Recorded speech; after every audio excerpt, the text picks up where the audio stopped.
आइए देखें क्या है आज की खबरों में। शेगांव के गजानन महाराज के प्रगट दिवस पर गजानन साईं की पालकी यात्रा निकाली गई। इस दौरान श्रद्धालुओं की भारी भीड़ रही। रविवार को साईं पालकी यात्रा ITI चौक स्थित शिव मंदिर से गजानन साईं मंदिर तक निकाली गई। पालकी यात्रा निहारिका चौक व घंटाघर चौक होते हुए बुधवारी पहुंची, जहां इसका समापन हुआ। इस दौरान पालकी का पूजन कर यात्रियों में प्रसाद वितरित किया गया। यात्रा में सुसज्जित बग्घी में श्री साईं की जीवंत झांकी स्थापित की गई थी। बड़ी संख्या में श्रद्धालु झंडा लेकर शामिल हुए। ढोल ताशे की धुन पर यात्रा ने शहर भ्रमण किया। इस दौरान श्रद्धालुगण थिरकते रहे। आयोजकों ने बताया कि वर्ष 1970 से महाराष्ट्र समाज की ओर से गजानन महाराज के प्रगट दिवस पर भंडारे का आयोजन किया जा रहा है। वर्ष 1989 में गजानन साईं मंदिर की स्थापना की गई थी और साईं भंडारे का कार्यक्रम मंदिर प्रांगण में ही किया जाता है। कल गजानन महाराज जी का प्रकट दिवस है और सन 1970 से यहाँ ITI चौक में जो मंदिर है उसमें भंडारा होते आया है इस दिन। तो प्रकट दिवस से एक दिन पहले महाराष्ट्र समाज और गजानन महाराज के जितने भक्तगण हैं वे सभी यात्रा के रूप में गजानन महाराज की मूर्ति को ITI चौक से अभी जहाँ मंदिर है वहाँ तक लेकर के जाते हैं। यह प्रोग्राम महाराष्ट्र युवा समाज द्वारा आयोजित किया जा रहा है और गणेश सेवा समाज के द्वारा आयोजित हो रहा है।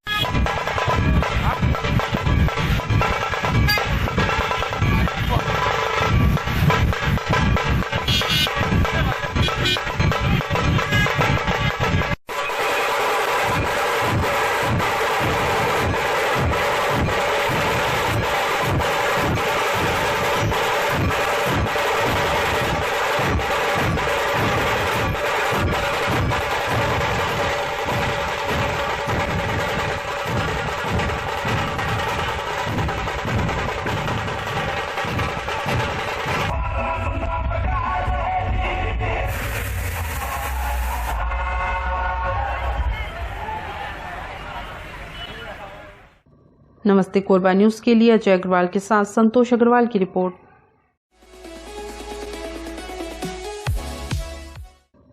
छत्तीसगढ़ के बस्तर संभाग में नक्सलियों द्वारा टारगेट बनाकर लगातार भारतीय जनता पार्टी के कार्यकर्ताओं पर जानलेवा हमला करते हुए हत्या करने की घटना सामने आ रही है, जिसके विरोध में प्रदेश भाजयुमो नेतृत्व के आह्वान पर प्रदेश भर में आक्रोश मशाल रैली निकाली जा रही है।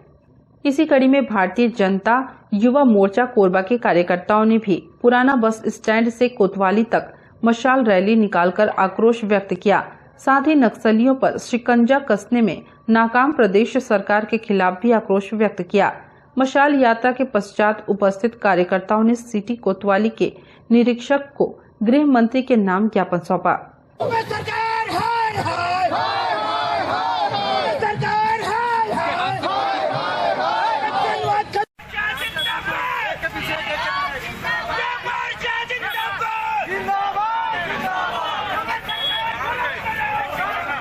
देखिए, कांग्रेस सरकार 2018 में जब से सत्ता में आई है उस समय से एक बदलापुर की राजनीति चल रही है इनकी, और इसी सिलसिले को जारी रखते हुए कांग्रेस सरकार के लोग नक्सलवाद को शह दे रहे हैं। नक्सली जो है बस्तर क्षेत्र में पूरी तरीके से सक्रिय होकर के अपना काम कर रहे हैं। कुछ साल पहले हमारे विधायक की हत्या कर दी गई और अभी पिछले 2 हफ्ते के अंदर हमारे भारतीय जनता पार्टी के जिला उपाध्यक्ष, जिला मंत्री और साथ ही साथ मंडल अध्यक्ष, जिनका नाम श्री बुधवार जी, श्री नीलकंठ जी और श्री स्वर्गीय सागर साहू जी, ये तीनों की हत्या एक के बाद एक अलग अलग तरीके से किया गया। हमारे युवा मोर्चा के साथीगण आज यहाँ पर SP साहब को ज्ञापन सौंपने आए हैं कि यह जो कृत्य हो रहा है बस्तर में, इसकी भारतीय जनता पार्टी पुरजोर निंदा करती है और आने वाले दिनों में यहाँ से कांग्रेस सरकार को और भूपेश सरकार को चेतावनी भी देती है कि जल्द से जल्द यह जो नक्सलवाद को शह देना बंद करें, नक्सलवाद खत्म करें और नक्सलियों को शांत करें, वरना आने वाले दिनों में बस्तर क्षेत्र में जाकर के पूरे प्रदेश से भारतीय जनता पार्टी के लोग वहां पहुंच करके एक बड़ा आंदोलन खड़ा करते हुए इस नक्सलवाद को पूरी तरीके से जड़ से उखाड़ फेंकेंगे। साथ ही साथ जो उन्होंने ईसाइयों को या मतांतरण और धर्मांतरण का भी काम शुरू किया है, उसके लिए भी इसी मंच से हम चेतावनी देते हैं कि वह भी बंद किया जाए। धन्यवाद। भारतीय जनता पार्टी युवा मोर्चा के प्रदेश नेतृत्व के आह्वान पर पूरे छत्तीसगढ़ प्रदेश में आज भारतीय जनता युवा मोर्चा के कार्यकर्ताओं ने मशाल रैली निकाली है। जैसा कि आप सभी जानते हैं, इस सरकार में संवेदनहीनता की पराकाष्ठा है। 3 भारतीय जनता पार्टी का और न जाने ऐसे और पूर्व में भी बहुत सारे कार्यकर्ता नक्सलवादियों द्वारा हमारे मार दिए जाते हैं, लेकिन इस सरकार के कान में जूं तक नहीं रेंगती है। न इस प्रदेश के मुख्यमंत्री और न जिनकी जिम्मेदारी है इस प्रदेश के गृह मंत्री, उनका अभी तक कोई उचित बयान तक नहीं आया, और न हमारे स्थानीय विधायक मंत्रियों का किसी प्रकार का बयान है। पूर्णतः संवेदनहीन सरकार है और ऐसी सरकार को हम सभी उखाड़ फेंकने के लिए आज कटिबद्ध होकर सभी इकट्ठे हुए हैं, और ऐसे सरकार को रहने का कोई अधिकार नहीं है। हम सभी युवा मोर्चा के साथी इस तरह के आंदोलन लगातार करते रहेंगे। आने वाले समय में भारतीय जनता पार्टी की सरकार बनाना तय है। नमस्ते कोरबा न्यूज के लिए संतोष अग्रवाल के साथ रामकुमार यादव की रिपोर्ट।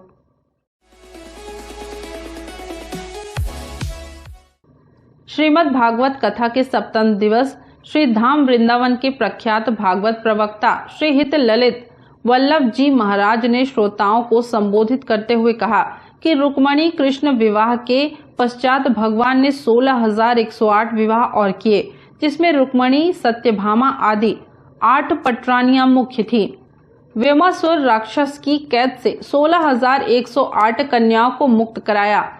सब कन्याओं ने कहा कि अब हम कहाँ जाएं, हमारे घर वाले हमें स्वीकार नहीं करेंगे। तब भगवान ने उनसे विवाह किया। इस तरह भगवान ने 16,108 विवाह संपन्न किए। प्रसंग को आगे बढ़ाते हुए सुभद्रा हरण वाणासुर की पुत्री उषा से अनिरुद्ध जी का विवाह वर्णन, कुरुक्षेत्र में सूर्य ग्रहण के समय ब्रजवासियों के मिलन का वर्णन करते हुए श्री सुदामा जी के चरित्र का वर्णन किया और बताया कि श्री कृष्ण और सुदामा की मित्रता कभी भूली ही नहीं जा सकती।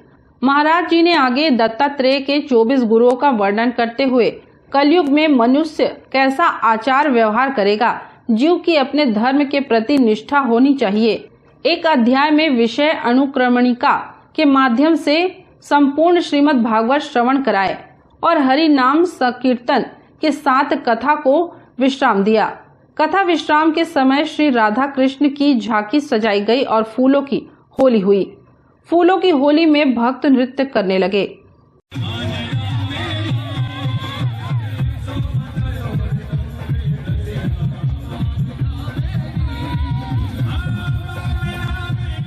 आज हवन पूजन करने के बाद ब्राह्मण भोज किया गया। ब्राह्मण भोज के बाद 11:30 बजे से भव्य भंडारा का शुभारंभ हुआ। लोगों का तो सहयोग बहुत अच्छा रहा, बहुत अच्छे तरीके से। पहले दिन से 500 से 600 के भीड़ आना चालू हुआ। आखिरी कथा के दिन हम लोग हमारे यहाँ 1700-1800 आदमी भी कथा में आई हुई थी।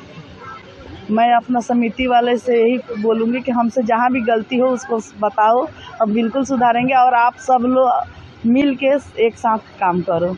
हम लोग नया समिति बनाए हैं, इसमें किसी के भी प्रति किसी के लिए द्वेष मत रखे। सब एक बहन की तरह होके, एक फैमिली की तरह होके, एक समिति की तरह नहीं, एक परिवार होके काम करे। हम लोग तो अभी समिति बना है, बहुत हम लोग के काम करना है, ये तो शुरुआत है। आगे ठाकुर जी जो चाहेंगे हम लोग बहुत अच्छा काम करेंगे। नमस्ते कोरबा न्यूज के लिए अजय अग्रवाल के साथ ममता साहू की रिपोर्ट। बुलेटिन में अब वक्त है एक छोटे से ब्रेक का। मिलते हैं ब्रेक के बाद। हमें जानकारी मिली है कि कुछ लोग नमस्ते कोरबा समाचार में खबर चलाने के नाम से पैसों की उगाही कर रहे हैं। आप सभी से अनुरोध है कि खबर चलाने के नाम से अगर कोई आपसे पैसों की मांग करता है तो आप अपने संबंधित थाना क्षेत्र में उस व्यक्ति की शिकायत करें। इसके साथ ही आप हमसे नीचे दिए गए नंबरों पर संपर्क करें। हम निष्पक्ष पत्रकारिता करते हैं। हम अपने कार्य को व्यवसाय की श्रेणी में नहीं रखते।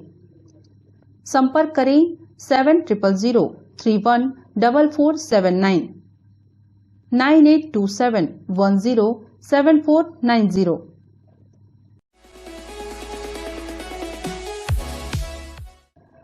कोरबा एनटीपीसी के धनरास राखड़ बांध से उड़ने वाले राखड़ से प्रभावित गांव के ग्रामीणों एवं जिला पंचायत अध्यक्ष व स्थानीय जनप्रतिनिधियों ने धनरास स्थित राखड़ डैम के कार्यालय का घेराव किया। इस दौरान बड़ी संख्या में पुरुष और महिलाएं मौजूद रही। एनटीपीसी प्रबंधन के अधिकारियों के साथ घंटों चर्चा के बाद ग्रामीणों ने 10 दिनों का समय देते हुए समस्या से निजात दिलाने अल्टीमेटम दिया है। एनटीपीसी के राखड़ से ग्रामीणों को अब तक कोई राहत नहीं मिली है। आंदोलन के दौरान एनटीपीसी के अधिकारियों ने समस्या दूर करने का आश्वासन दिया था, लेकिन अभी भी समस्या जस से तस बनी हुई है। राखड़ उड़कर घरों में जा रहा है, इससे ग्रामीणों का जीना दूभर हो गया है। ग्रामीणों में भी आक्रोश बढ़ता जा रहा है। जिम्मेदार एनटीपीसी प्रबंधन राखड़ के लिए कोई इंतजाम नहीं कर रहा है, जिसे लेकर बड़ी संख्या में ग्रामीणों एवं जिला पंचायत अध्यक्ष व स्थानीय जनप्रतिनिधियों ने धनरास स्थित एनटीपीसी के राखड़ डैम कार्यालय के सामने जमकर धरना प्रदर्शन किया और राखड़ डैम में चल रहे कार्यों को बंद करा दिया। एनटीपीसी के अधिकारी, ग्रामीण एवं प्रशासन के बीच त्रिपक्षीय वार्ता हुआ, जिसमें 10 दिन का समय प्रबंधन ने मांगा है। स्थानीय जनप्रतिनिधियों व ग्रामीणों ने अपनी मांगों को लेकर एनटीपीसी प्रबंधन को 10 दिनों का अल्टीमेटम दिया है। एनटीपीसी प्रबंधन अगर उनकी मांगों को पूरा नहीं करता है तो उग्र आंदोलन की चेतावनी दी है। आज ग्राम धनरास के राखड़ बांध में ग्राम धनरास, छोरी खुर्द, पलिया भाटा, पुरेना खार और आसपास के सारे गांव के जो ग्रामीण हैं तो राखड़ उड़ने के मुद्दे को लेकर के, सीपेज को मुद्दे को लेकर के यहाँ व्हाइट हाउस के सामने में धरना प्रदर्शन में यहाँ पर बैठे और उस धरना प्रदर्शन में एनटीपीसी के अधिकारियों को भी तलब किया गया ग्रामीणों के द्वारा और उनसे जो विशेष मुद्दाएं हैं, 3-4 मुद्दाएं, जैसे सीपेज का मुद्दा है, राखड़ उड़ने का मुद्दा है और सीपेज का मुद्दा है। ये सारे मुद्दाओं पर चर्चा हुई और एनटीपीसी के साथ में चर्चा करके लगभग अधिकांश समस्याओं का निराकरण किया गया। एनटीपीसी के द्वारा राखड़ से जो समस्याएं होती हैं उसके लिए लगभग 10 दिन का समय लिया गया कि 10 दिन के अंतराल में हम इस राखड़ को कंट्रोल करेंगे। साथ ही राखड़ से जो प्रदूषण होता है उस क्षतिपूर्ति को भी हम लोग इंकरेज करके हम लोग ग्रामीणों तक पहुंचाएंगे।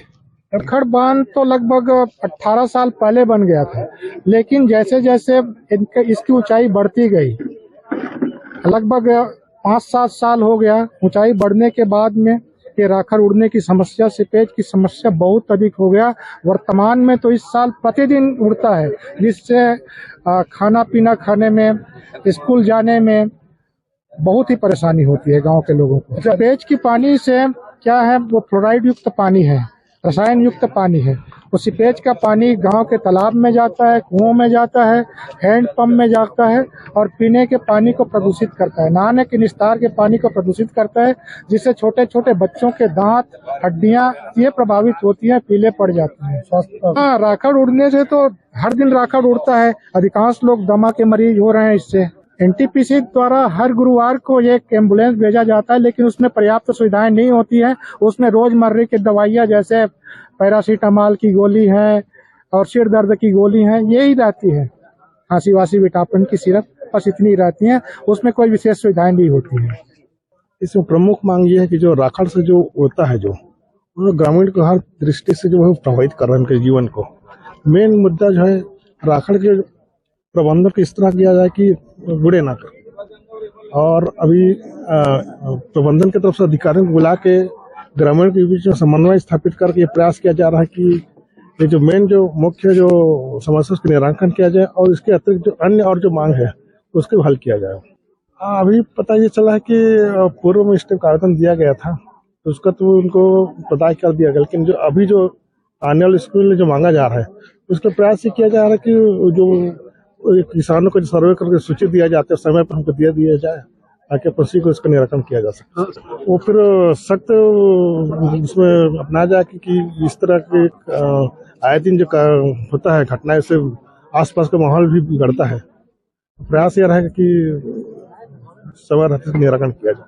नहीं, मेन मुख्य इसमें रहता है जो फील्ड स्तर पर जो उसका जो सर्वे होता है वो समय पे होना चाहिए और सूची जो है समय पे दें हमको। उसका तो फिर उसको क्या बोलते हैं पेंडिंग रखना कोई मतलब नहीं है, तो तत्काल निराकरण कर दिया जाता है। आज तक के जो दिया गया सब चला गया है वो अपने। अभी जो 21-22 से जो बात किया जा रहा है, हम तुमसे कह रहे हैं कि सूची हमको तत्काल उपलब्ध कराएं और उसके आधार पर वो सर्वे कराएं। कितने दिन हो जाता है लगभग ये सर्वे? किसानों की संख्या के ऊपर रहता है, कितना रहता है इसका। ये फॉर्मेलिटी तो पूरा है, फिर कोई समय नहीं लगता है, फिर उनसे अपन राशि मांगा जाता है उससे। नमस्ते कोरबा न्यूज के लिए संतोष अग्रवाल के साथ अजय अग्रवाल की रिपोर्ट।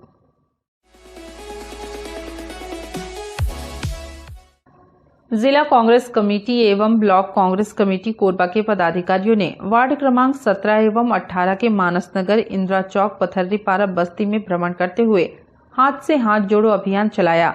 इस अवसर पर महापौर राजकिशोर प्रसाद ने बताया कि छत्तीसगढ़ सरकार की जनहितैषी योजनाओं के सार्थक एवं सफल क्रियान्वयन से आम जनों के जीवन में खुशहाली आ रही है। समाज के सभी वर्गों को उनका अधिकार मिले, उनका सर्वांगीण विकास हो, इसके लिए छत्तीसगढ़ सरकार अपने प्रयासों से नागरिकों के जीवन स्तर में सकारात्मक परिवर्तन लाने के लिए निरंतर कार्य कर रही है। अखिल भारतीय कांग्रेस कमेटी के निर्देश पर छत्तीसगढ़ प्रदेश कांग्रेस कमेटी के द्वारा जो आह्वान किया गया है, ये 26 जनवरी से हाथ से हाथ जोड़ो कार्यक्रम अभियान हम चला रहे हैं। और यहाँ के हमारे कोरबा जिले की प्रभारी है हमारे कोरबा सांसद श्रीमती ज्योत्सना डॉक्टर चरदास महंत जी, तो उनके निर्देश पर जिला और ब्लॉक कांग्रेस कमेटियों के द्वारा सब लोगों से मिलकर के ब्लॉक स्तर पे हर बूथ में कांग्रेस के कार्यकर्ता जा रहे हैं और नफरत छोड़ो हाथ से हाथ जोड़ो इस अभियान को बहुत ही सक्रियता के साथ हम सब कर रहे हैं। और माननीय राहुल गांधी जी के द्वारा पूरे देशवासियों को लिखे गए पत्र को सभी घर घर में हम दे रहे हैं और नफरत भुला करके प्रेम, व्यवहार और भाईचारे की वातावरण को आगे विकसित करने के लिए हम सभी से रिक्वेस्ट कर रहे हैं। आज जो है प्रदेश कांग्रेस कमेटी के आह्वान पर आज ब्लॉक कांग्रेस कमेटी कोरबा में पिछली 30 तारीख से हाथ से हाथ जोड़ो अभियान चल रहा है और जिसमें लोगों के बीच जाकर उन्हें बताया जा रहा है कि हाथ से हाथ जोड़ो और नफरत छोड़ो और भाईचारा को जो है बनाओ। और उसी तारतम्य में आज जो है वार्ड नंबर 17 और 18 में जो है हम सब कांग्रेस के पदाधिकारी कार्यकर्तागण आज पूरे वार्ड का भ्रमण किए और लोगों के बीच जो है उनको भाईचारा का संदेश दिए। लोगों में भारी उत्साह देखने को मिल रहा है क्योंकि यहाँ पर छत्तीसगढ़ का जो माननीय भूपेश सरकार है, इन्होंने जो गांव गरीब किसान के लिए जो काम किए हैं और आगे और भी जो योजना है, उस बात को लेकर लोगों में बहुत उत्साह है और इसलिए आपस में लोगों में एक प्रेम का भावना जाग रहा है। राहुल गांधी जिंदाबाद, जय सिंह भैया जिंदाबाद, कांग्रेस पार्टी जिंदाबाद, कांग्रेस पार्टी जिंदाबाद, जय सिंह भैया जिंदाबाद, जय सिंह भैया जिंदाबाद, जय सिंह भैया जिंदाबाद, कांग्रेस पार्टी जिंदाबाद, कांग्रेस पार्टी जिंदाबाद। नमस्ते कोरबा न्यूज के लिए अजय अग्रवाल के साथ अंकित पाठक की रिपोर्ट।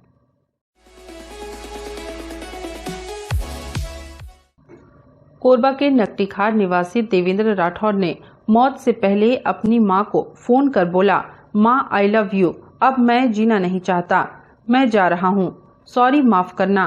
इसके बाद वह दर्री डैम में कूद गया। डैम में कूदने की सूचना परिजनों ने पुलिस को दी। नगर सेना की गोताखोर टीम ने घंटों मशक्कत के बाद शव को ढूंढकर बाहर निकाला।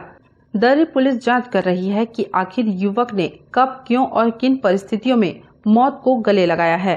सिविल लाइन थाने में गुम इंसान दर्ज किया गया था। प्रार्थियों के द्वारा बताया गया था कि एक व्यक्ति देवेंद्र राठौर है जो जिसका गुम इंसान दर्ज किया गया था। गुम इंसान क्रमांक 4/23 और डायल 112 की एक सूचना प्राप्त हुई थी उसी रात को कि उनके ये बताया गया था कि किसी व्यक्ति के द्वारा डैम में कूद के आत्महत्या का प्रयास किया गया है। इसमें अथक प्रयास के बाद, गोताखोरों के प्रयास के बाद से डैम के अंदर से एक डेड बॉडी मिली थी। बाद में परिजनों ने इसे शिनाख्त किया और शिनाख्ती के बाद पता चला कि ये देवेंद्र राठौर है जिनका गुम इंसान ऑलरेडी सिविल लाइन थाने में दर्ज है।